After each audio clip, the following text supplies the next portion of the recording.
El 20 de febrero del año 1996 hubo en la ciudad de La Plata una represión que incluso para esos tiempos en los cuales no era algo del todo extraño la represión, incluso decía en esos tiempos, llamó la atención por la forma en que se dio, por las características que tuvo ese episodio represivo. Además porque no era algo aislado, sino que venía ya de un contexto de lucha de las agrupaciones estudiantiles y del ámbito universitario en general, por la aplicación de la Ley de Educación Superior, una ley que había sido aprobada el año anterior, en el año 1995, y que durante todo ese año 95 había llevado también al ambiente universitario de todo el país a resistir esa ley, a ponerla en cuestión constantemente, incluso con tomas de facultades. Recuerdo aquí en la ciudad de La Plata, las facultades fueron tomadas en varias ocasiones,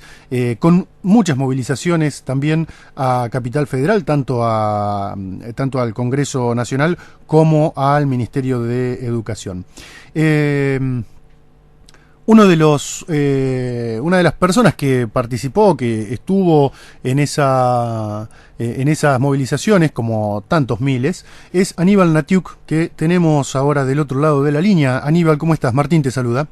¿Qué tal? Buenas tardes. Buenas tardes, ¿cómo estás? Se cumplen 20 años ya. Sí, la verdad que estaba sorprendido porque, como nos pasa a los que ya pasamos los 40 años, con el paso del tiempo, siempre nos parece mentira que haya pasado tanto tiempo, pero sobre todo también nos parece mentira que el país haya cambiado tanto, y a la vez que haya cambiado tan poco en algunas cosas. Que haya dado como una especie de vueltita, ¿no? Ha dado una vuelta. Sí. Si querés, les puedo contar a la gente un poco qué pasó ese día y dale, por qué me parece que la historia da una vuelta. ¿Cómo no? Empecemos por ahí, empecemos por la cuestión de qué fue lo que pasó el 20 de febrero. Claro, lo que había pasado, como bien vos dijiste, es que el año anterior, el año 95, se había aprobado lo que era la Ley de Educación Superior menemista. O sea, Carlos Menem, con su proyecto privatizador y neoliberal que desguazó y saqueó al país, tenía un proyecto saqueador y desguazador también de la universidad pública para todo el país. Digamos, cualquiera recuerda que en esa época se privatizaron los ferrocarriles, la electricidad, los trenes, el petróleo, bueno, un montón de cosas. Los teléfonos, y todo lo que tenía que ver con las prestaciones sociales que daba el Estado, lo que tenía que ver con aquel estado de bienestar que costó tantos años del esfuerzo de los argentinos construir en salud, educación, había empezado a desguazarse. Bueno, ese mismo plan tenía Menem para la educación universitaria y tenía como objetivo central, de alguna manera, mercantilizarla y, si es posible, privatizar una parte o toda y arancelarla. Nosotros en aquel momento decíamos que peleábamos contra el arancel. El arancel era un costo que quería poner Menem a la educación universitaria, o sea que hubiera que pagar como si fuera una universidad privada. Esa era la posición de máxima que tenían, además de los cambios de los planes de estudio, y hacer una universidad que estuviera ligada a los intereses de las grandes corporaciones que en ese momento se llevaban la plata del país y de alguna manera se enriquecieron. Yo creo que podemos decir que fuimos una generación que tiene que estar, de militantes universitarios y de gente que participó en esa movida, que tiene que estar muy orgullosa, esa generación, de que paró gran parte de lo que Menem quería hacer. O sea, se aprobó esa Ley de Educación Superior en el 95, luego de muchísimas marchas, de muchísimas tomas de facultades, de una tarea muy buena en la que se logró convencer a mucha gente, que por ahí había votado a Menem en ese año, o por ahí no, que destruir uno de los pilares de lo que había sido la educación pública argentina, que era la educación pública universitaria, hubiera sido un gran error. Y se podría decir que la ley que se aprobó en el 95, si bien tenía cosas negativas, no fue la ley de educación superior que Menem hubiera querido aprobar.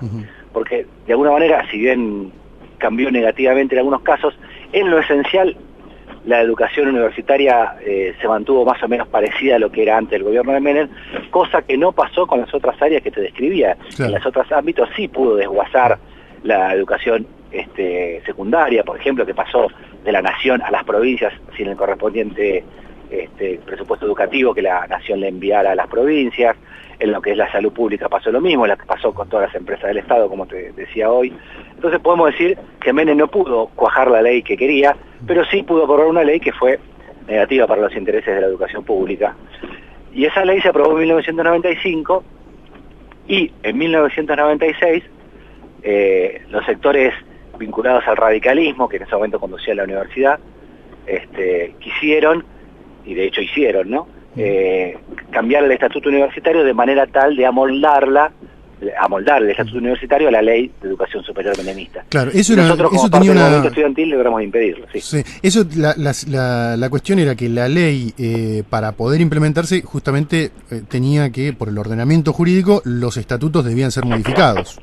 Sí, debían modificarse, no todos lo modificaron, digamos, o sea, la Universidad de La Plata bastante rápidamente trató de amoldarse a eso y era lo que nosotros queríamos impedir, digamos, que se amoldara a las partes negativas de esa ley, o en todo caso que ese estatuto tratara de ser un freno a aquellos aspectos negativos de la ley de educación superior, basándonos en mantener en lo posible y en lo que fuera mejor los aspectos que la autonomía universitaria permitía poner a resguardo del avance neoliberal, digamos, ¿no?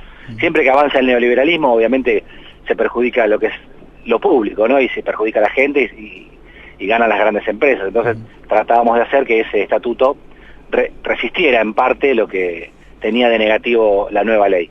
Y lo que pasó fue que se hizo un primer abrazo a la asamblea universitaria en febrero del 96 y se impidió que la asamblea sesionara. En el edificio del ex Jockey Club. En el edificio del ex Jockey Club.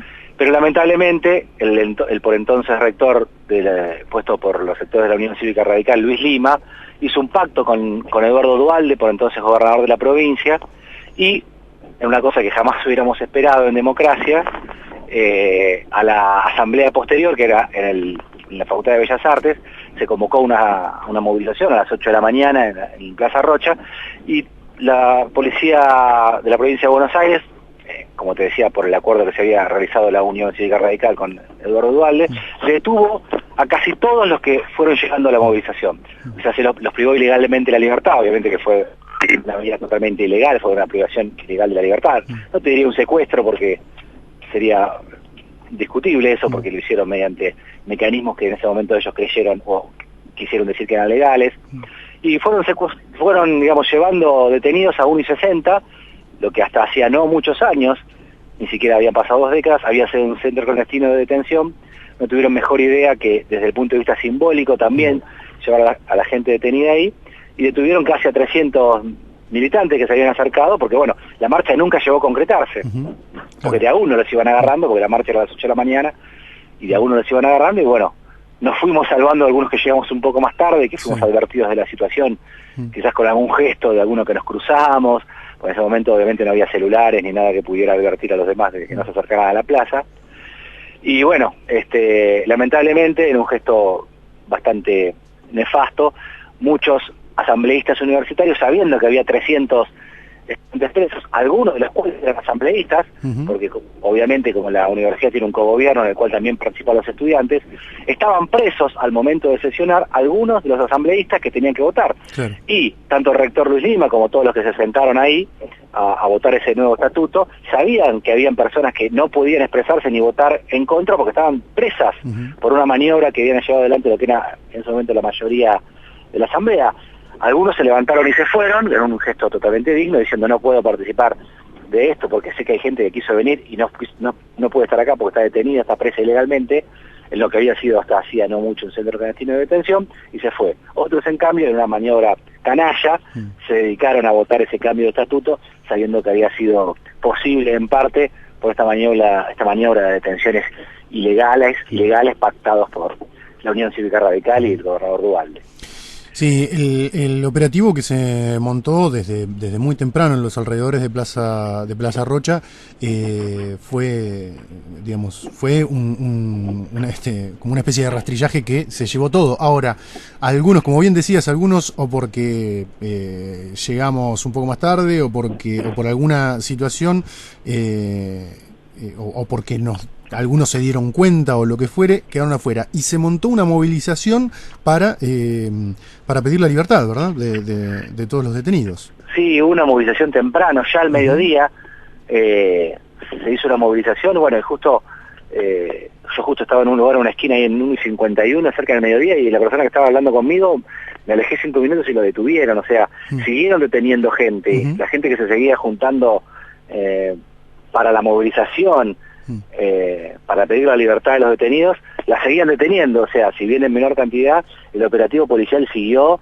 y bueno, por supuesto que levantaron a muchísima gente, bueno, no sé si a muchísima, pero una parte era gente que pasaba por ahí estudiantes que iban a cursar o que iban a estudiar, que sabémosle, tenían cara de estudiantes, o sea, tenían el perfil de que eran estudiantes universitarios, pero que no iban a la movilización, también la llevaban, porque todo aquel que pasaba por 8:60, por 7:59, la policía estaba en pequeños grupos ahí, los iban llevando de a uno, de a dos, de a tres.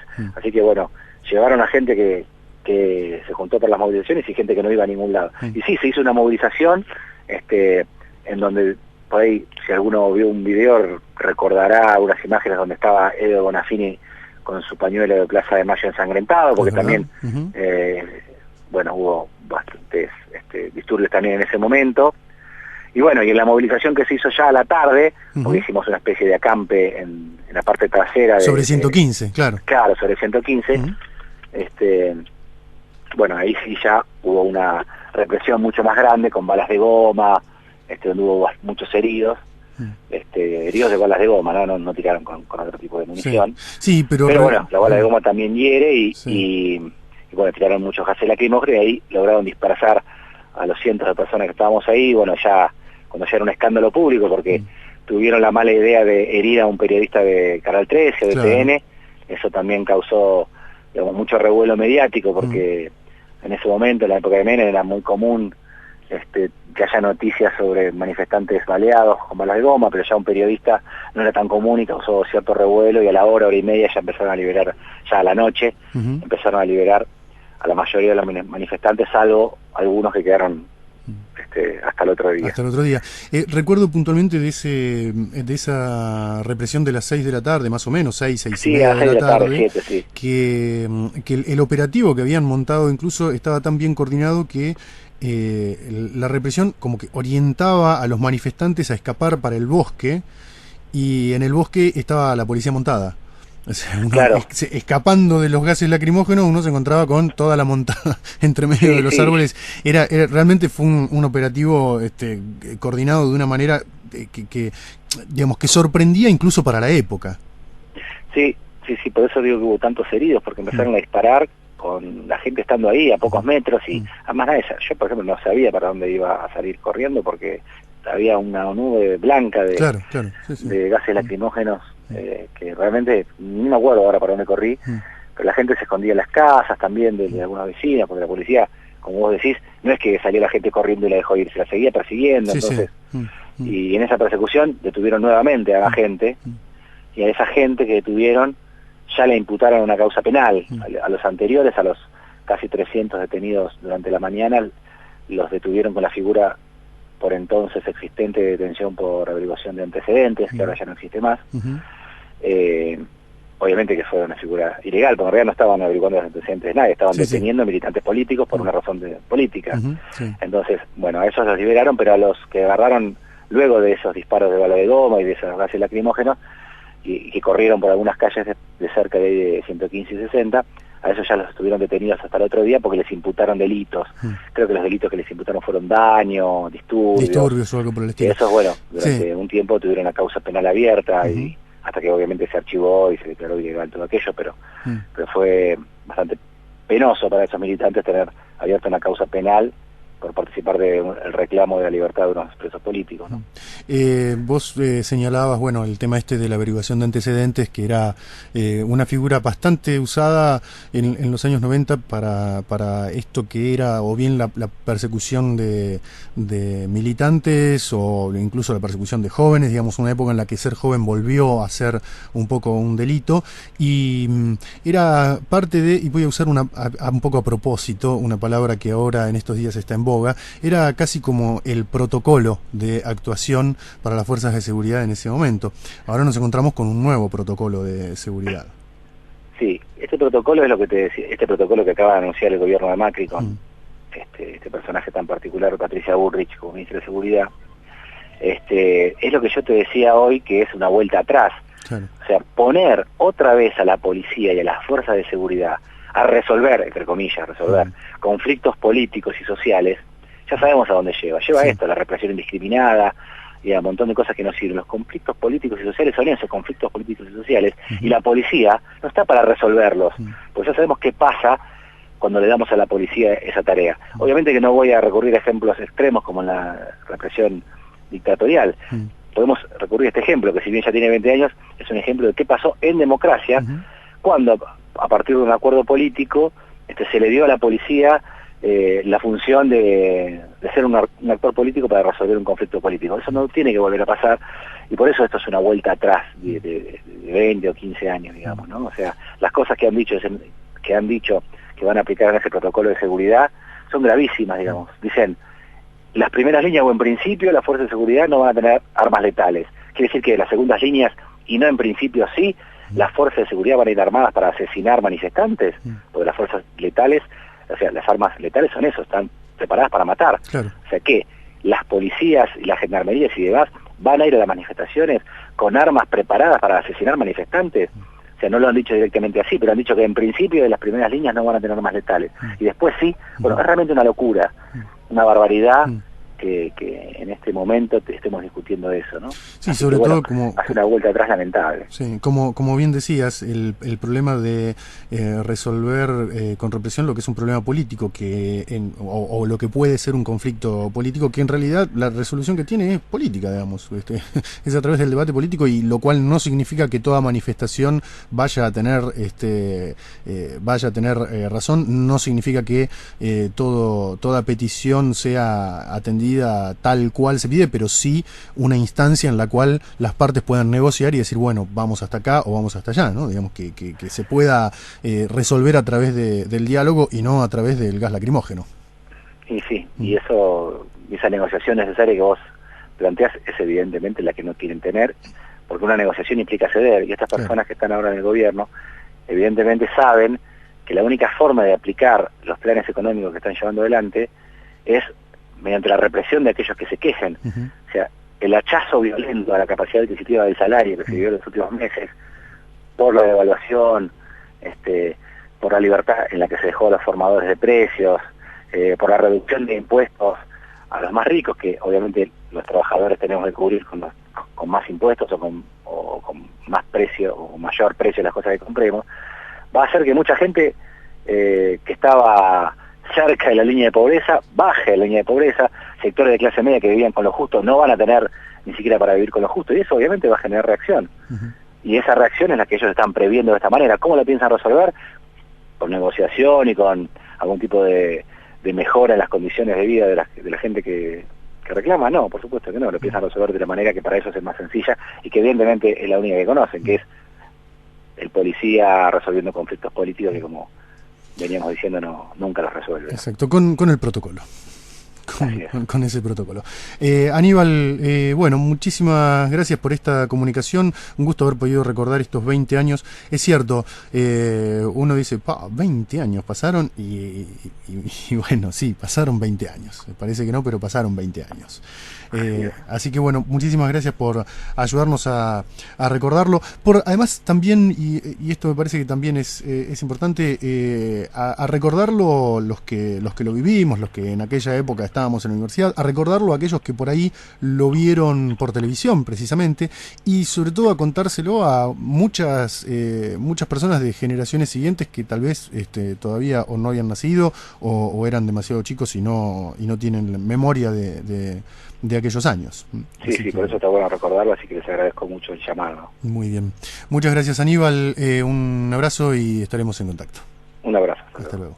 Era Aníbal Natiuk, abogado del Colectivo de Investigación y Acción Jurídica, charlando un poco de esto de los 20 años del 20 de febrero de 1996, aquella represión realmente por momentos salvaje que se vivió acá en la ciudad de La Plata, cuando se trataba de impedir que la universidad adecuara el estatuto a lo que era una ley de educación superior de corte netamente neoliberal, que planteaba incluso la posibilidad de del arancelamiento de los estudios universitarios. Como para terminar de señalar y cerrar, rescato esto que decía Aníbal hace un ratito, que bueno, los estudiantes pudieron frenar una buena parte del articulado de la ley, incluso aprobada e incluso con los estatutos adecuados a esa ley, simplemente con la movilización, ¿no? Digamos, una movilización que fue muy fuerte durante todo el 95, durante el 96, y que de alguna manera puso en debate público qué era lo que estaba pasando y qué era lo que pretendía esa ley de educación superior. Parece que no, pero realmente en Argentina la educación pública y la educación pública hasta el nivel universitario tiene como digamos, como una especie de respaldo popular muy grande, ¿no? Digamos, hay que reconocer apenas como ejemplo que los 5 premios Nobel de Argentina son producto de esa universidad pública. Entonces tiene un prestigio la universidad pública y gratuita que de alguna manera hizo que no se pudieran aplicar algunos aranceles que se intentaban aplicar a través de esta ley.